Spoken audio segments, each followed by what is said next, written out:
do not know whether the gods are faces that we give to that which is faceless in order to comprehend it and be close to it as human beings. If they are manifestations of distinct powers arising from an unknowable immensity or supreme reality or a oneness. If they are mediators or messengers between us and the God who is beyond comprehension. If they are aspects of nature and the world personified. If they are archetypes or forces of consciousness both within and without man, or if they are at the highest human expression of being beyond mortality. Perhaps they are a combination of all of the above. What I do know is that the gods are mysteries, and that we as human beings are ultimately drawn to them. And I know that they respond if one calls out to them. In times when the shrouds between worlds are temporarily unveiled, when our universe expands, they make themselves manifest. For this to happen, one has to live poetically and live strongly. One has to live a life of great deeds, of overcoming, a life worthy of divine attention.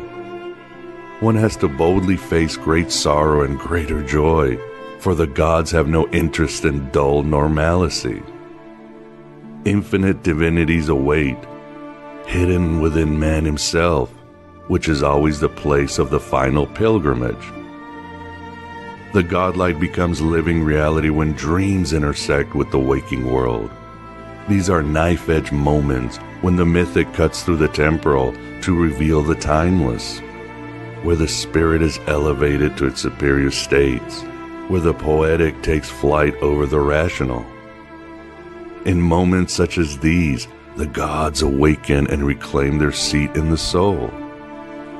We can hear them when we call out for them, in the crash of thunder and in the whisper of rustling leaves, in the creak of frosted towering evergreens and in the roar of waves, in the solemn song of eternal dawn and in the ecstatic cries of battle and love. And we wait for the furor of their return.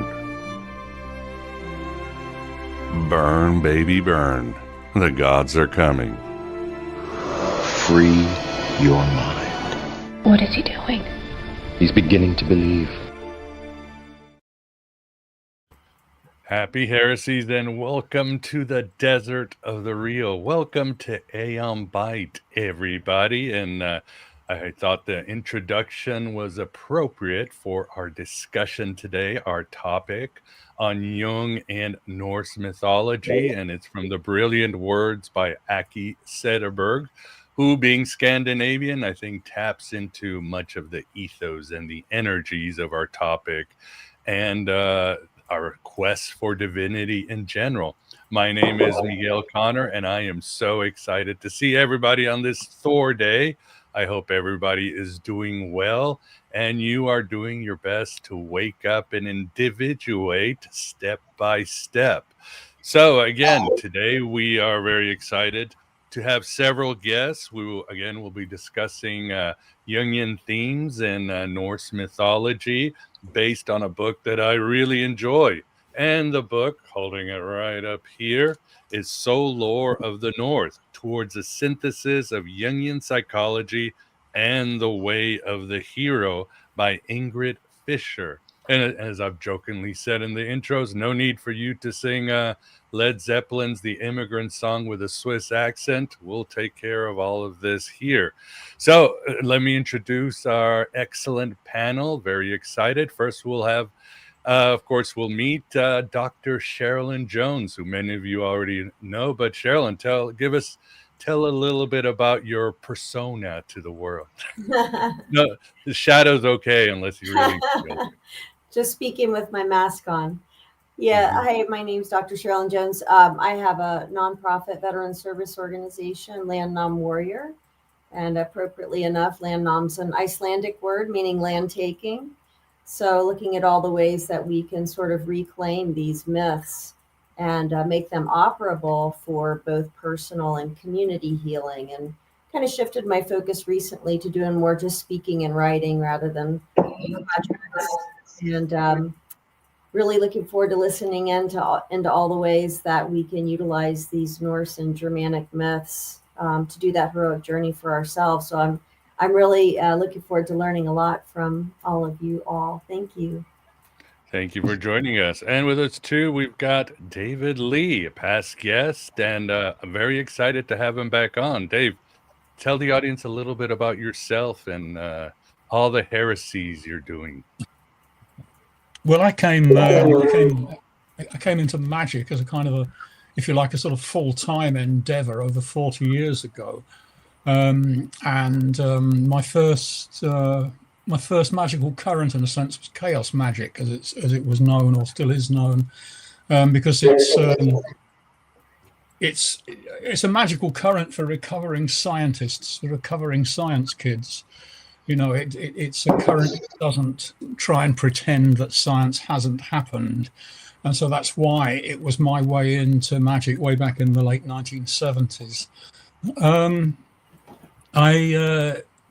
When I met, it was a result really of meeting Ian and Ingrid that I got interested in the northern material, in the Germanic material. And I wrote a book about all of that in the early noughties, which became published as Bright from the Well and became my masterwork of rune lore. So that I was recognized as a master in the Rune Guild in the 2000s, in the noughties. Wonderful. Thanks for that. And yeah, check out, for those of you listening, check out our past interview. Excellent interview. And also Ian Reed. Ian, tell the audience a little, who art thou? Well, I'm a musician, basically, and an artist, I guess. That's about it, I think. That's good enough. We've got our bard. Awesome. And also, no need for introduction. We've got Graham. Graham, how are you doing today? Oh, I'm doing very good. I'm interested in hearing some more of the details. Anybody who knows Jung knows about his relationship with Wooden and his visions of that one. I was curious to how that expands into the rest of Norse mythology. Tag. Yeah, most individuals, of course, who are familiar with Jung, of course, understand his warnings and essay on Wotan and what was happening in the late 30s and 40s and so forth. But yeah, the book really expands on all of this, or really gives amazing depth. So I was going to start with you, David. You yourself met Ingrid. Tell us about who she was and how this book came about. Wow. I mean, I met Ingrid way back in 1987 as through the chaos magic scene. We ran a meeting called the Chaos Symposium, a one-day meeting with numerous talks and events in Leeds, my hometown at the time in the north of England. And I met Ingrid there for the first time, and through that scene, through the chaos magic world, I got to know Ian and Ingrid, and Ingrid presented some amazing ideas on soul lore, which I only really began to study and appreciate in the late 90s. And her book, well, before she wrote the book, she presented some of the material at one of the IoT, the Illuminates, the Fanatros, the Chaos Magic Order, one of the IoT's world seminar events, which we hold, public events, which we occasionally hold. And this was in 2004 in Northampton in England. And she and Ian presented some of the material from that, and that was really impressive. And then that went on. That material was used, some of that material and some other material was used in a course on Pete Carroll's Arcanorium website, which was an online college of magic that he ran for a few years. And it was one of the most impressive courses to come out of that. I think, yeah, I'll stop there and come back to the details later. Yeah, sure. Thanks for that. And Ian, tell us about your relationship. I guess if there's anything David missed, but I know in the book you have an introduction where you talk about the challenges of translations.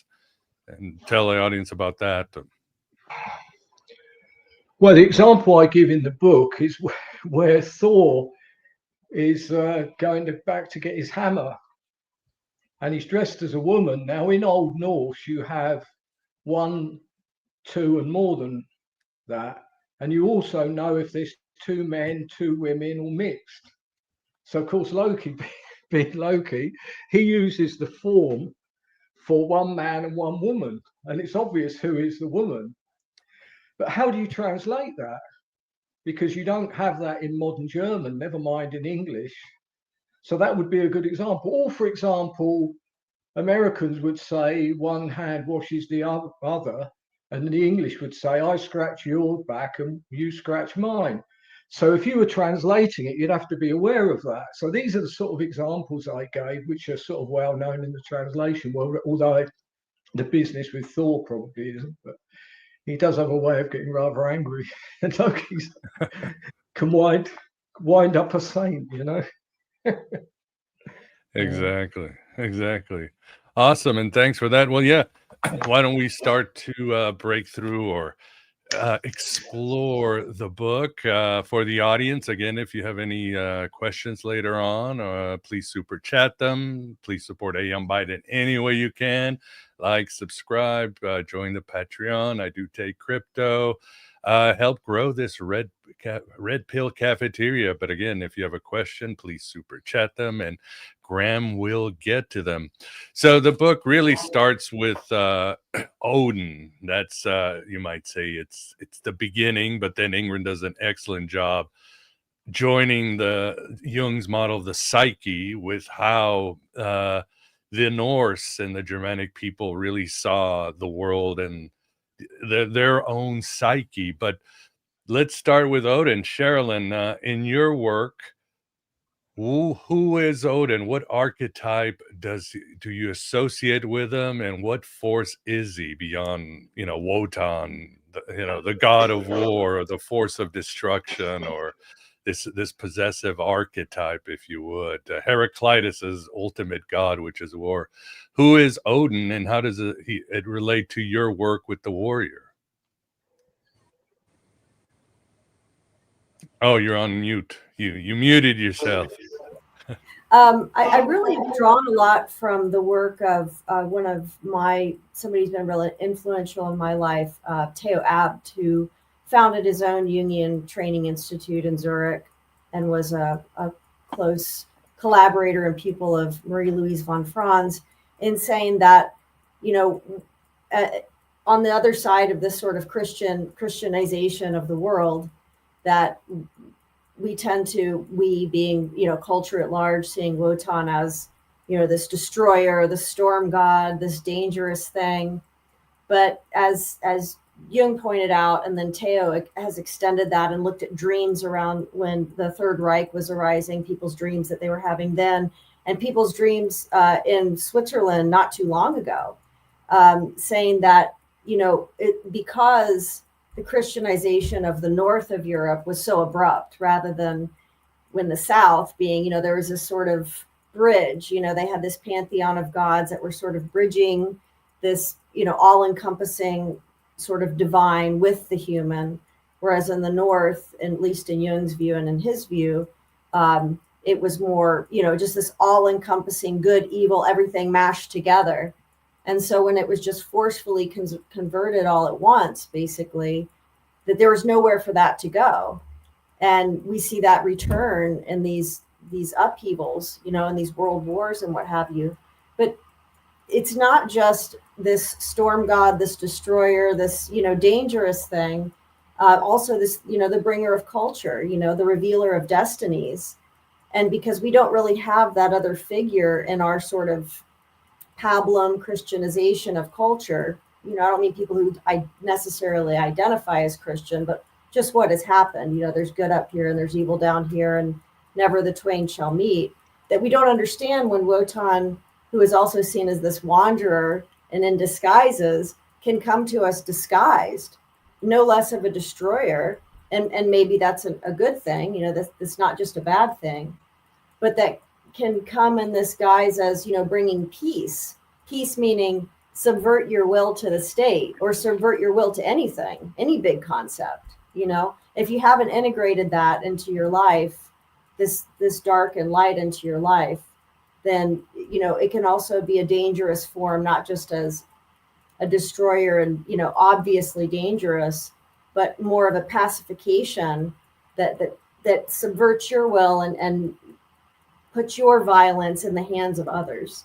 You know, so that's how this can be acted out in sort of an inflationary way, or a way that can be dangerous, that we don't quite recognize. So it's about somehow reintegrating that archetype in a positive way, that doesn't just always fall into these negative categories, be it a war bringer or disguised as a peace bringer. It's very complex because, again, as Jung and Theo has pointed out, there's not, you know, it was so all encompassing in these Northern and Germanic cultures, right? And we didn't, in the South, there was these gradations, you know, between gods and man. And so there's never really been that sort of reckoning or reintegration on a cultural scale, I don't think. And I'd rather hear from the experts on this one, but that's my view. Oh, thanks for that. And yes, please, Ian, David, Sherilyn, we can cross-examine each other or ask questions. I don't have to be Wotan, the top dog here. I mean, I see Odin very much how the Romans did. I see him more as Mercury. Truly, I mean, he is truly the great trickster, setter of civilization. It's almost like, for my Elvis book, I still have people saying, well, Elvis was the, Apollo. As Jung said, you know, the actualized archetypes are the gods. And they say Apollo. And I was, no, Elvis was more like Mercury. And I think Odin is that in so many ways. And maybe I'm missing something. But yeah, David, what do you think? Who is, tell us about Odin and how Ingrid saw him, or how you see him. Yeah. Well, Odin, to me, or Woden, if you like, is the archetype or the essence of the magician. That's the aspect of Woden I'm interested in. Yeah, of course, is also the amoral political leader who just will do absolutely anything to advance his own tribe and his own culture. But I find that the aspect of him that I can relate to is that, in a sense, he's like the higher consciousness of the magician.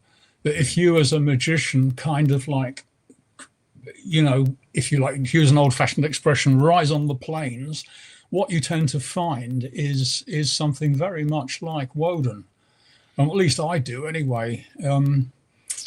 And in regards to how Ingrid depicts him in the book, I thought it was an absolute stroke of genius to show how his 3 initiatory ordeals amount to a depiction of 3 soul law principles. So that, you know, first of all, he hangs himself on the tree and he's wounded by a spear and he goes to the brink of death, and then he surges back up and he has the runes. He has the technology to change the world. The runes are about at this stage, we can see the runes as about the external world. They're about power over the external world. They're about how to make things happen. As well, of course, they're about understanding our own depths. But the way that Ingrid analyzes it, we have this depiction of Woden or Odin as someone who has achieved an initiation of Hugr, which she shows to be about individual consciousness, the conscious mind, about thought, and all of those things. So that's very much the mercurial aspect of Woden there. And of course, the runes are a form of alphabet as well. So you have language in there, another mercurial godlike phenomenon. And then the second initiation being where he plucks out his eye and puts it in Mimir's well, so that he has continual awareness of the realm of mini Mimir's realm, which of course is usually translated as memory, and that is obviously what it means. But Ingrid's insight is that it's also the archetypes of the collective unconscious. It's the realm in which you have access to all of the living symbols of your world. So in those first two initiations, he's acquired Hugin and Munin, or Huger and Mini. And in the third, where he, complicated story, where he eventually ends up with the mead of inspiration, which is, made from the blood of the wisest of beings. And so this is something which will give inspiration, which brings about poetry, which brings about inspired thinking. And this is the third principle that Odin is exemplifying here. And this is Other, or Wode. This is ecstasy, ecstatic mind. This is the ability of our, we've got our normal sort of Huger and Mini type mental processes, but then we also need to be able to rise up into an ecstatic state, to become inspired, to be able to undo all the structures of the more earthbound thinking and rise to a new plane where we can come up with original ideas, we can come up with decent poetry, we can come up with new strategies and so forth. So those three things, Huger, Mini, Other, are all exemplified in those three initiations. And I think that is a superb picture of Odin. Oh, agreed. Yeah, and she even talks about in the third complicated one when Odin gets a little drunk on mead and screams at the barmaid or whatever. It's classic shadow projection and integration and so forth. And how the ravens are, she sees them as time and space, which I thought was brilliant, because even Plotinus talked about time and space is not created by the gods. It's us each as a soul coming down into the material world. Fragmentation, we create time and space as we're pushing through in our great adventure. And yeah, of course, I should mention one of my favorite depictions of Odin is Neil Gaiman in American Gods and his two-man Griff and Loki. I thought great job. And Neil Gaiman's Norse mythology, so of course it's a fascinating book. But yeah, even though it's not kosher to talk about Neil Gaiman these days, he still did write them. So Ian, who is Odin to you? Or tell us about Wotan. Well, on one side, he's a person you wouldn't buy a used car off of. And on the other side, he gives us the runes, which are the pathway to the feminine noun runa, which means mystery, or the mystery of everything. He also gives us, interestingly, this Polarian method, by which I mean going to extreme lengths at either end of a spectrum, if you like, in order to gain wisdom, which he will do anything to gain, effectively. And of course, this is something that young men do. And one of the problems we have in the world now is they're not allowed to do it. Mm-hmm. So, for example, the Irish would turn a blind eye when the young men went raiding over the border, because they needed a way of getting that out of their system. And if you don't give them a way, they'll find a way that you do not want them to have. So, effectively, I think Odin sticks his snout in everywhere, really. To me, if you want the academic answer, ask Dave. But if you want the slightly zany one, ask me, is my advice.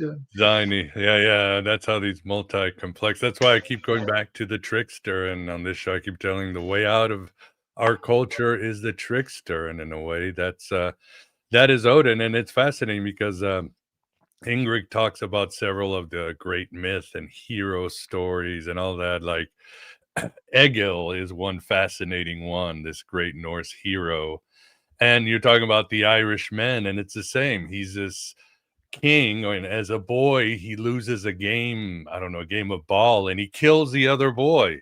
And everybody's like, well, that's just the way our world is. And he's violent and crazy. At the same time, he's a beautiful poet. At the same time, when his son dies, he goes into deep depression and wants to end his life. And it's only his daughter that has to coax him. You got to get back to your world. You got to get back to the family. He's like, my son's dead. I want, very multi-complex, but at the same time really strikes the whole male anima psyche. And I know, Sherilyn, that's some of the work you've done, right? To let men get back to the best of the warrior archetype, which is violent, but it's also extremely sensitive. Yeah, there's a few things there that comments you all made that really made me think here. One is that, Dave, when you're talking about just the Odin, as you're describing it, I mean, the sheer complexity, of aspects that are in there, that there's no way that could be contained in an ethos or mythos that gives you two options. I mean, so the complexity of things that had to go underground and then it ended up being, projected in negative ways is just, it's staggering to think about, that the complexity and the multifaceted nature of that ethos then compared to literally almost an overnight conversion to something else where all of that has to go away. So that's just, it's something I think modern folks can't really imagine themselves into, I mean, they live it out, they feel it through their dreams, their stories, what have you, but just the loss of that, just to imagine what the loss of that would feel like is really mind-blowing. And then Ian, when you mentioned about the Irish turning a blind eye to the young men doing the raiding, I have a literal example of that. My external reader on my dissertation was a legal scholar in Northern Ireland, and he had actually been one of the first people or the first person to work on putting together reconciliation groups with both Protestant and Catholic folks, in one group together. And when the whole reconciliation and peace, was first coming in and being enacted, one of the things the government wanted to do was to outlaw these paramilitary groups, right? To take away their weapons and do all this. And he, who had been working with them for 20 years, said, that is the very last thing on earth you want to do. He said, every weekend, these young men have something to do. They have a place to go. They have meaning in their lives. If you take this away, you're going to have a much bigger problem on your hands. So that is a, real world example of that in action. And yeah, as you're saying, Miguel, this idea that in this figure of Odin or Wotan, which has been what's been near and dear to my heart, is bringing together these twin hero archetypes of warrior and shaman, which have been split apart in our culture and professionalized, right? The warrior's the soldier and the shaman is the priest. And both those things are controlled by the state. And again, they're not the same figure. But looking at ways that we can reintegrate that and see in these myths all over the world that external fight, that warrior's fight, is always and only an analog for the more difficult internal fight that they have to do. And so you'll see these throughout myths, and you actually see them within military culture itself. I was just having this conversation yesterday with somebody that the people that I know or I've met or I've read about that were the strongest, bravest warriors in contemporary sort of, warrior culture, they are known to their men as also being the most sensitive, the most caring, the most loving. There was a story that was told last year at a memorial service I went to, and it was a Medal of Honor winner. I can't remember his name. I'm sorry. But he was a Hawaiian man, and it was in the Pacific Theater. He was a Marine. They came under all this attack. He got the Medal of Honor. You only get that if you are in some really horrific fighting. And they said about him, eulogizing him at the end of his life, that, after all these folks had perished and he had saved a bunch of them, they said, he was the last to duck, the last to take cover, and the first to cry. That's how he was remembered. That's the exemplar. And it's still the prime example of strength. Even if we don't recognize it on the surface, it really still is. Especially to people within the military in our current warrior culture. Beautifully said.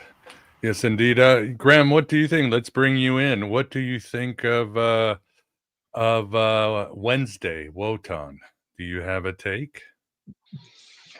I do, but it's more like, as usual, I have more questions than answers on this. And my biggest issue with getting a grip over Odin Wotan has to do with Loki. And again, I don't see a corresponding character in the traditional Greco-Roman mythology for Loki. He just seems to be a different odd man out. In a lot of ways, for me, he's much more of a cognate for Hermes, Mercury than Odin is. Because, and especially that whole, one of the things I noticed in Norse mythology is so much of what the gods have is a result of Loki writing checks that his ass has to end up covering later on. Like, the walls around Asgard, Thor's hammer, the hair. It's always him trying to pull a fast one and then having to make good on the fast one. And that Loki traditionally had no temples. There was no place of worships for Loki. And, all of that, he comes across almost in some ways like an everyman kind of character where every person, they're their own Loki, sort of almost a Hercules type character.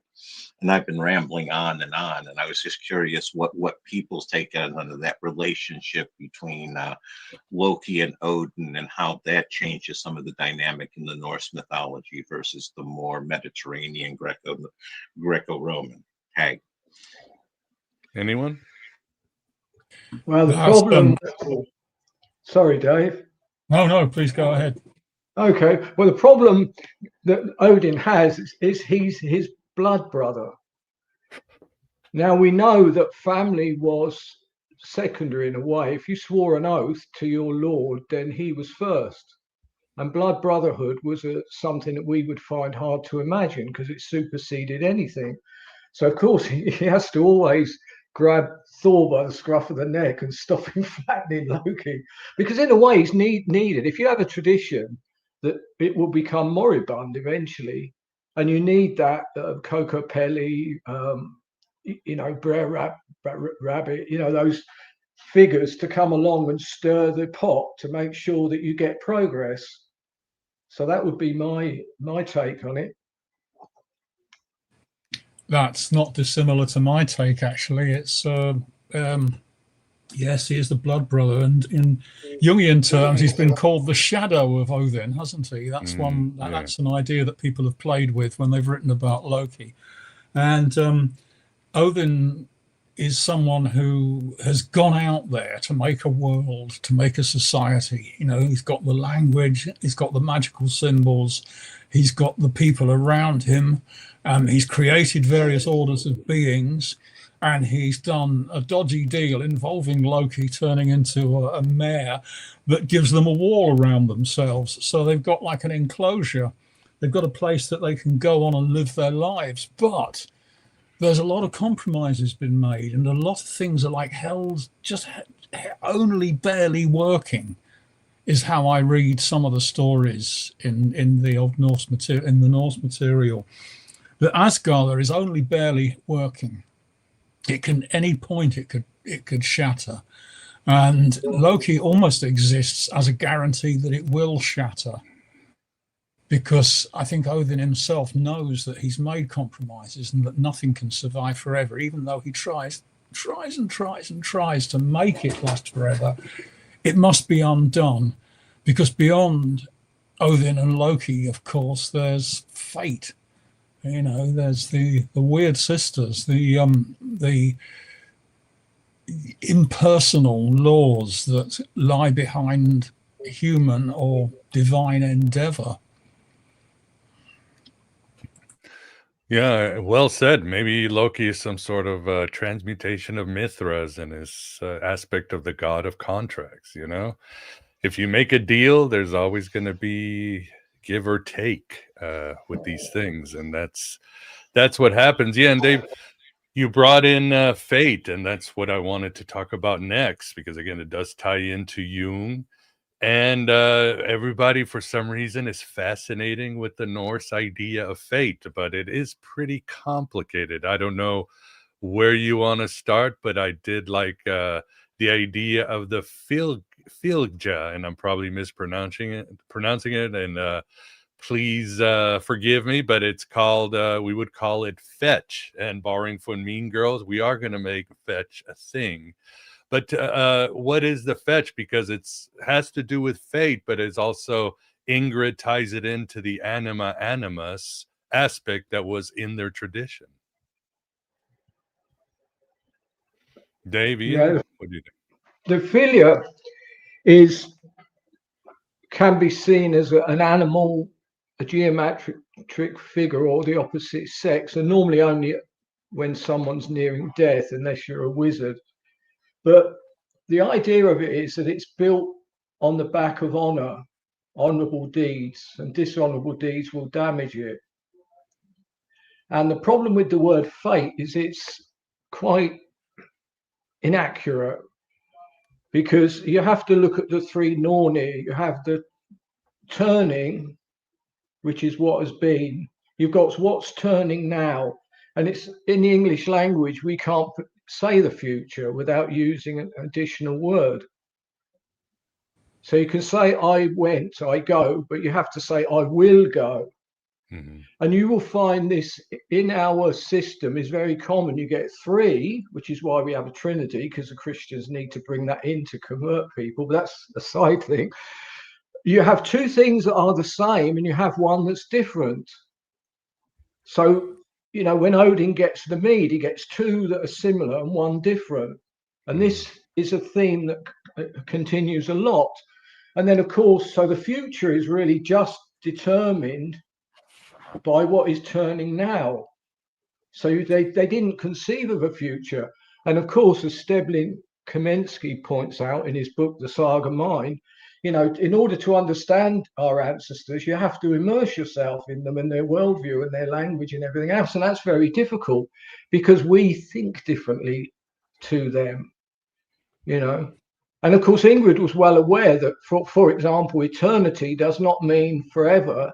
It means the ever-present now.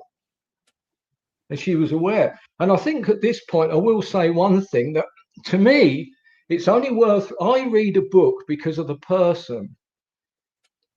You can only write about what you are, not so much what you know.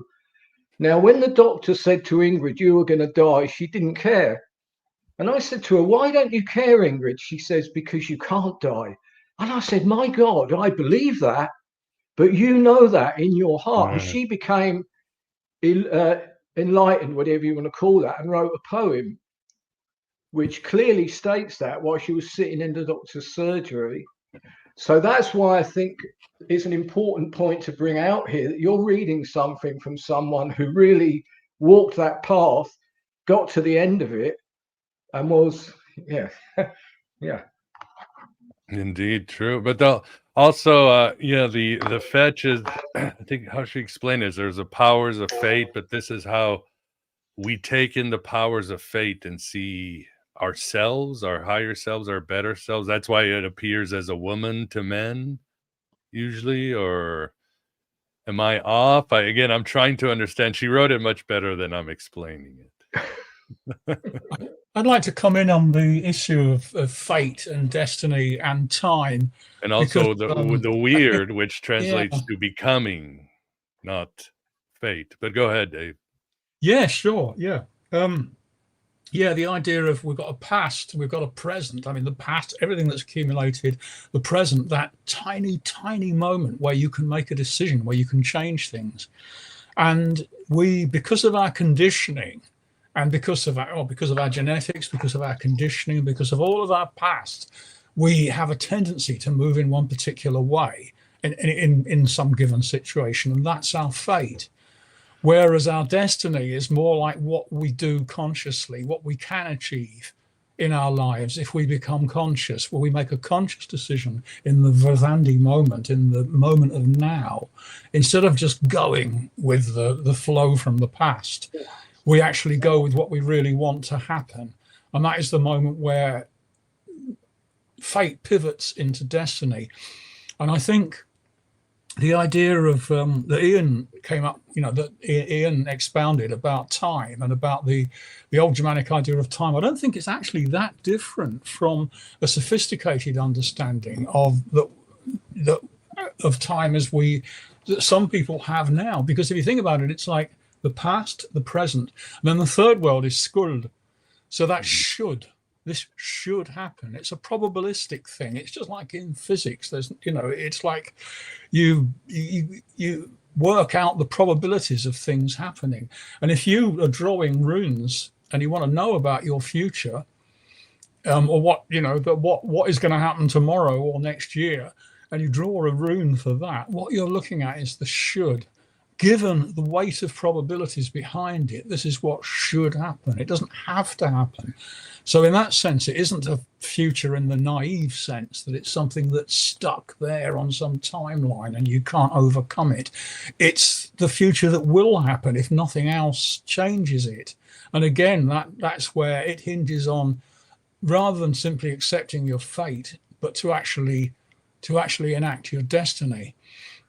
And I see the Fylgja as being, in a sense, much more to do with destiny than to do with fate. It's to do with what you can achieve. And as Ian said, it's fed, it's nourished by honorable deeds instead of the opposite. It's nourished by honorable deeds.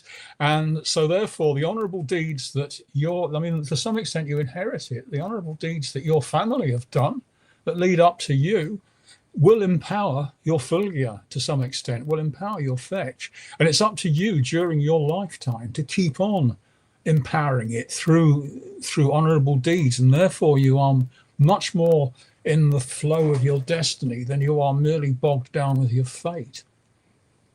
Beautifully said, indeed. Yes, there are some notes that I took from Ingrid, and again, Ian talked about them. The Norns, Varroa is becoming conscious. Uro is our personal past. School is our future. Again, weird as we say it today means becoming. And everyone in Norse culture had a personal and collective fate. So they were pretty sophisticated with these ideas, including their time. So kudos to Odin. And Sherilyn, what do you think about fate and the way of the warrior? Well, just on the comments of both Ian and Dave, I'd like to get their feedback. And I mean, I have my own ideas too, but what's the net result when, as you all are pointing out, this idea of righteous deeds, building this sort of elevated destiny for yourself and moving beyond the collective fate of your forebears or maybe what you've done in the past.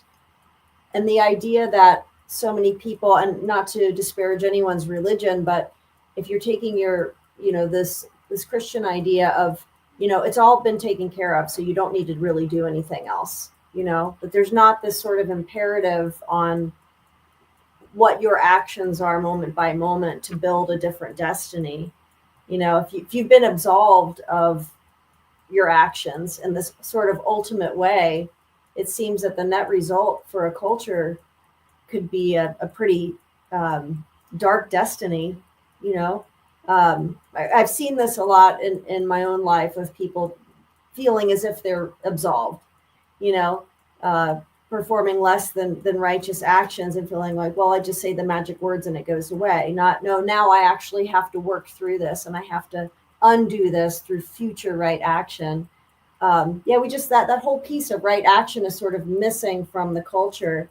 So I'd love to get your comments on that. But two other things that I thought of as you all were talking. One was that this idea of the blood brother, that we don't have that in a ritualized sort of official stamped way, but where we do have it is within our war fighters, and that this is sort of an acknowledged phenomena, that the bond between men in combat is not it's less like brothers than it is like mother to child. It becomes a blood bond relationship that is stronger than any other in their lives, stronger than family. It becomes, so they achieve that without the official sanction, instead of doing it beforehand and making it official.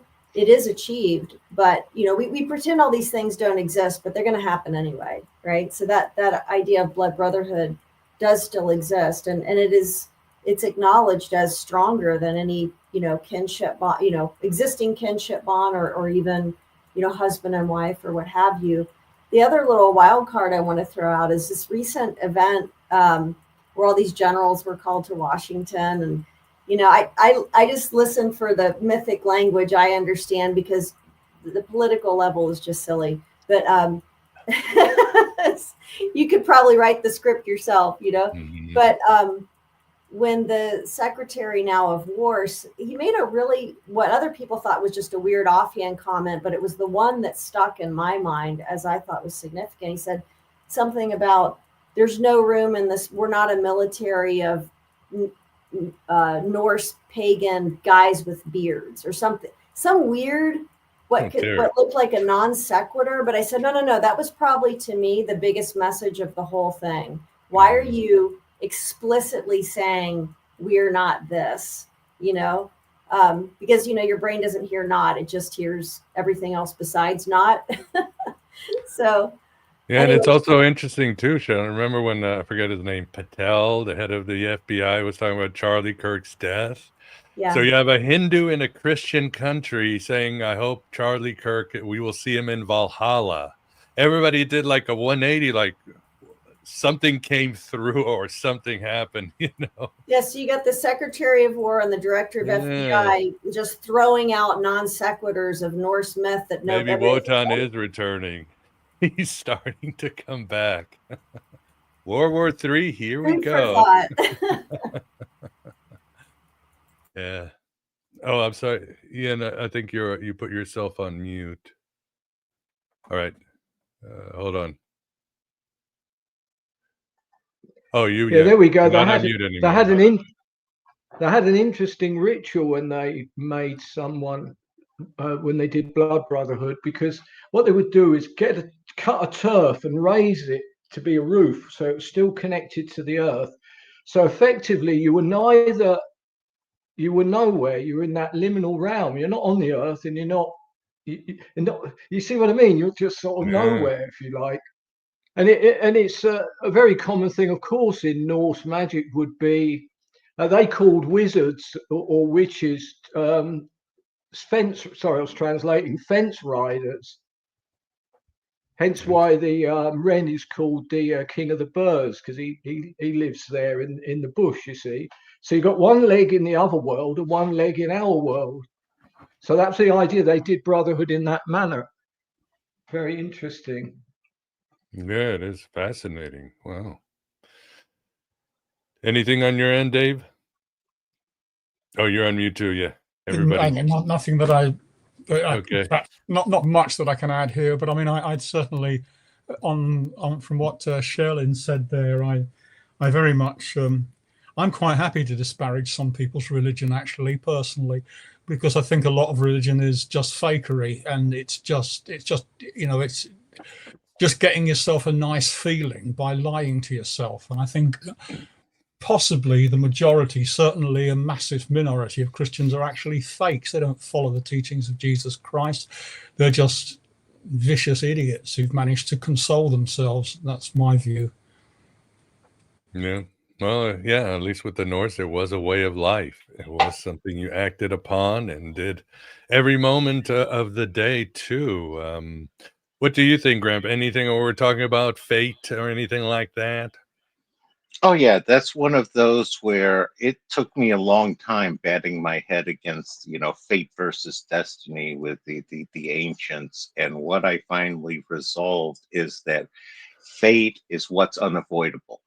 Regardless of what you do, that's what's going, you can't avoid that. Kind of like death. Death is your fate. There are going to be people in your life that you're fated to meet them. The question with destiny is you're writing your destiny yourself. It's how do you get from one fated thing to another? Do you go via bus? Do you take a bike? Do you take a supersonic plane? They're all different ways in order to get to your fate. And that's what your destiny is. That's sort of my way of wrestling with that one. I wanted to touch on something, and it goes on to the idea of the difference in thinking between the Norse with the mythology and everything, and that was the idea of kenning, which I find fascinating. And it's the idea of, so many of the gods, they never referred to them by name. They always referred to them by reference via kenning. Thor was the thunderer, and you can build kenning on top of kenning.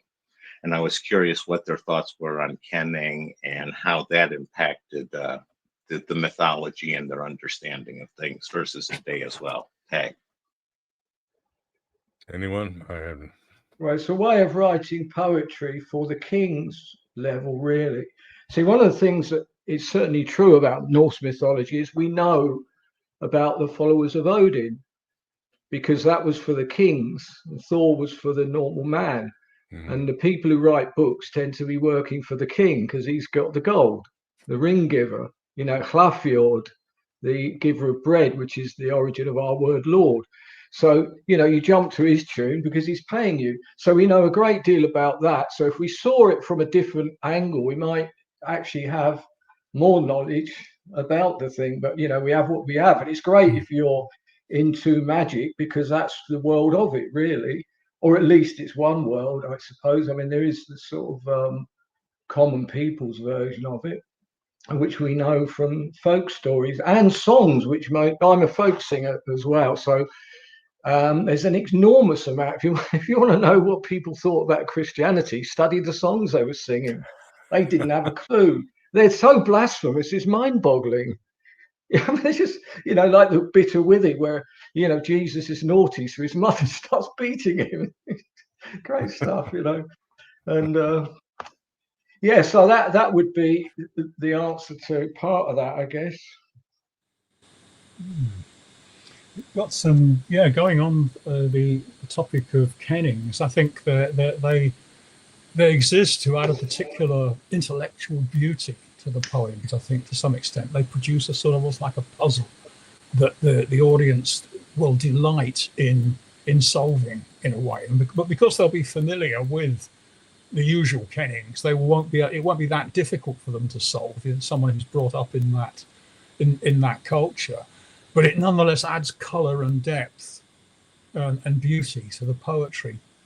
And I think they're also connected to the Haiti, the nicknames or other names of Odin that give us some idea about his functions in the world.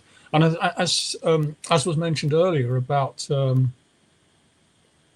all the different aspects of Odin, and some of them are quite obvious, because Allfather, Alfruther, I mean, that is like, the one who's got the command of the magic, the command of the language, is creating the words all the time, Modern semiotics has got back into that one, hasn't it? The idea that, we live in a web of symbols and ideas, and, the one who can tweak those symbol webs can change the world. And so, it's obvious in a way that there's Odin, there's the Allfather, and then there's Hard, the high one, higher consciousness. Then there's Hertaita, army driver. There's sort of like so many obvious ones. Then there's the weird, obscure ones. Well, there's the ones that are kind of not that obscure, but they are a bit obscure, like Unhearthly, eagle-headed. What exactly is that about? Because the eagles, of course, in the stories are usually giants. So there's an interesting slant there. And then there's the really weird ones that we don't seem to have any idea of at all, like gelding, the word for gelding applied to Odin. So, there's just Odin, I don't know how many it was, but I think it's over 100, Haiti, if I remember rightly. Oh. So there's an enormous number of functions that god has in the world. Wow. No, thank you. One of the aspects that I was picking up on is that by using the kennings, it forces the people to think in multiple layers. And that's one of the things we've lost in the modern world. Everybody sees it as just everything's a surface layer. You identify this, it means this, no more thoughts required. And when you have kennings and when you tell stories with those multiple layers, it's like, as a person, I know myself as a man, I know myself as a father, I know myself as a son. I'm all of those at the same time. And it seems like kennings do a much better job to express those multiple layers, and it captures it in the mythology and the poetry and everything. Am I, am I seeing something totally off base? Tag. I No, I totally don't get think so.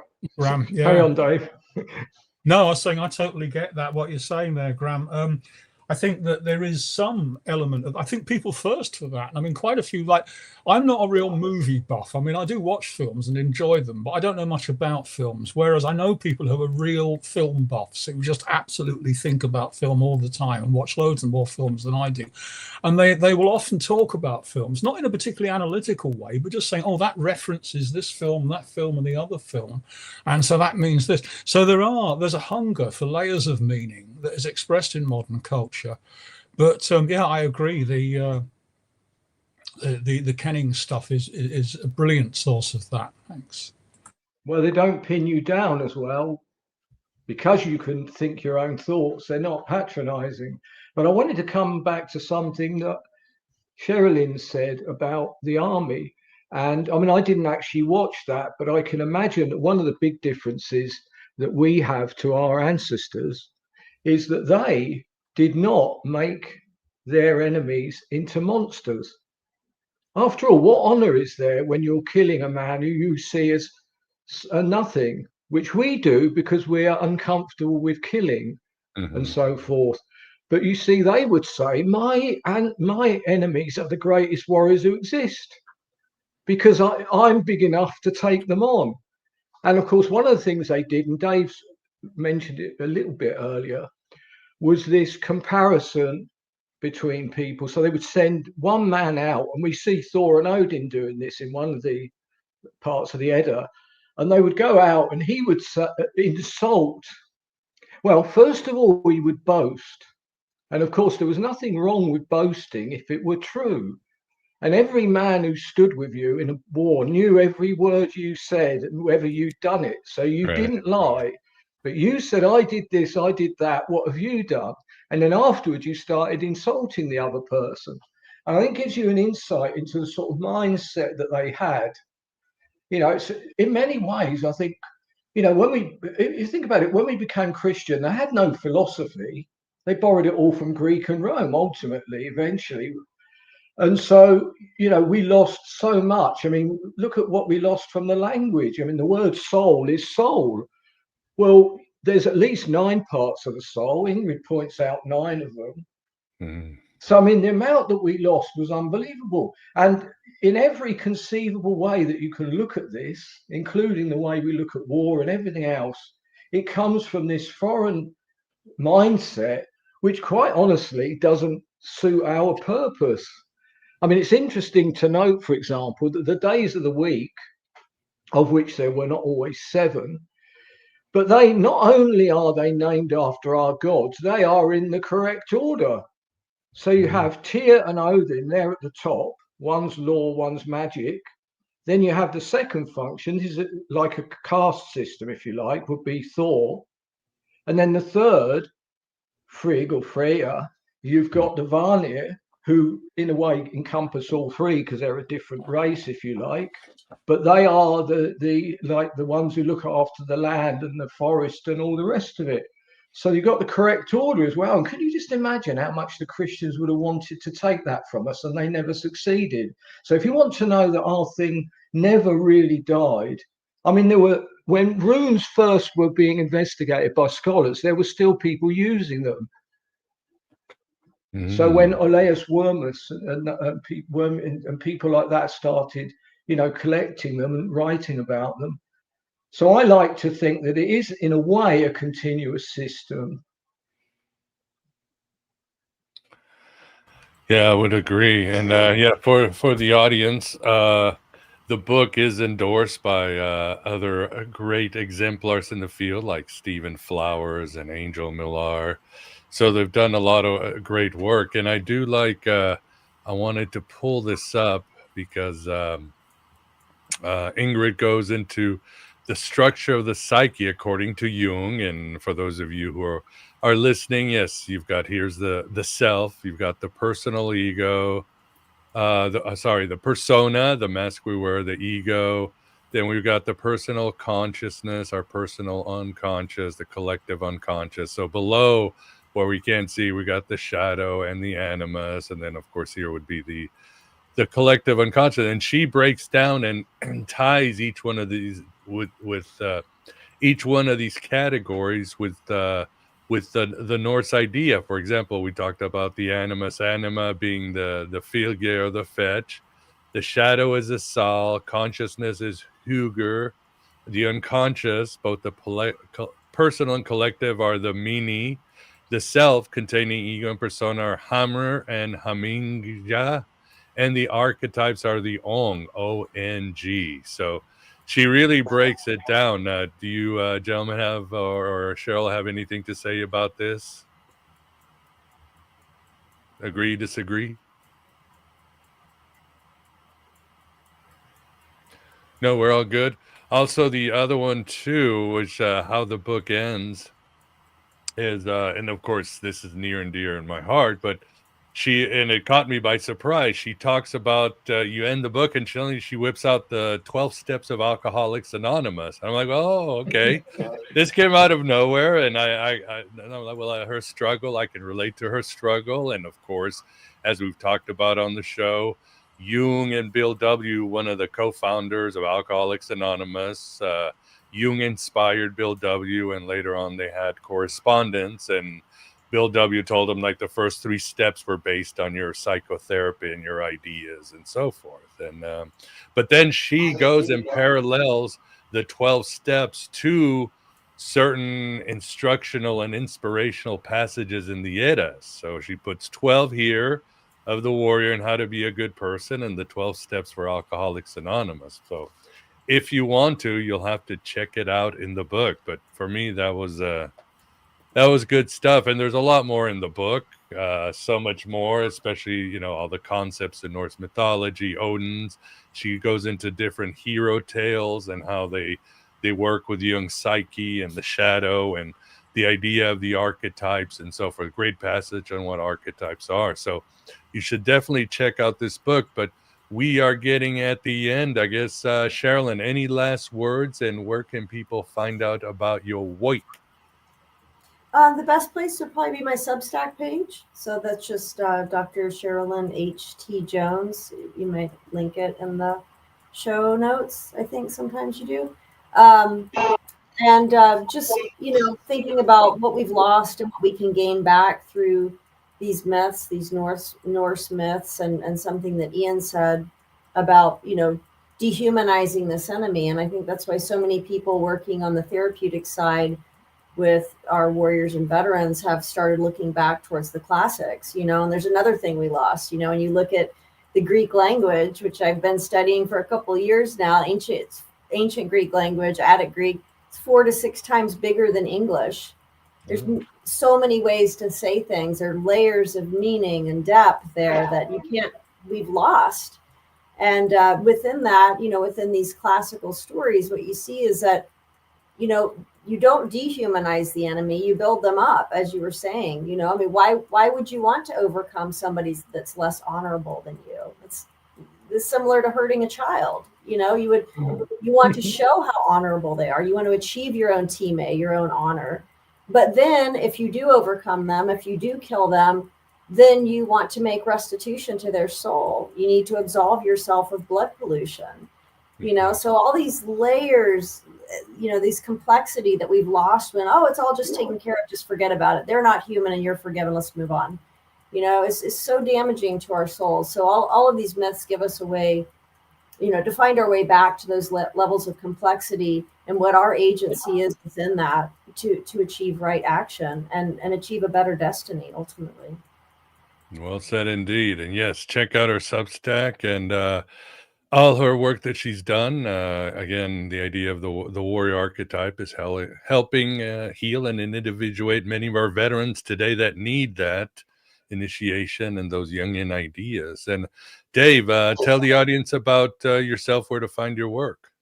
Okay, yeah. I mean, the best link to follow up is probably the Linktree one, which is it's the usual. It's Linktree, and then slash David 23 Lee LEE. No punctuation, no gaps there, and that will give you all my website and my newsletter and all the other stuff. It's all on there. Wonderful. And Ian, can people find you on the internet? Well, my music has a lot to say about these matters. And in fact, there are even some songs on there written by Ingrid and some singing by her. And that's available from Prophecy, who are a distributor of music download, So I don't know, there's about 7 albums. Oh, well, thanks for that. Sounds excellent. We've got definitely check out, whoops, me hitting the thing, South Lore of the North towards a synthesis of Jungian psychology and the way of the hero. And I've got a cat now on me. Instead of 2 ravens, I've got 1 cat. Time and space cat, perhaps. Lead me the way. Yes, and lastly, I'll say, Graham, thanks for keeping us company, and please don't end up in any blood eagles. I will do my absolute best. That's something I've been able to avoid so far in life. I think I have a good shot at going the rest of the way. Exactly. It was either fate or destiny. If it's not my fate, my destiny's going to be to avoid it. Okay. Awesome. Well, I appreciate it. Yes, and I really do appreciate a great conversation from everybody. I appreciate you taking your time and sharing your gnosis. And it was a great show for the audience. I hope you enjoyed it. Always support Aeon Byte in any way you can. Next week, we have Gary Lockman, who's going to be talking about his new biography. And we're going to get in the weeds with David Bowie and glam rock and a whole bunch of rock spirituality and great shows on astrology and other amazing topics. But we are at the end on this Thor Day. So I appreciate you coming here. And as I always say, write your own gospel, live your own myth. Take care, everybody.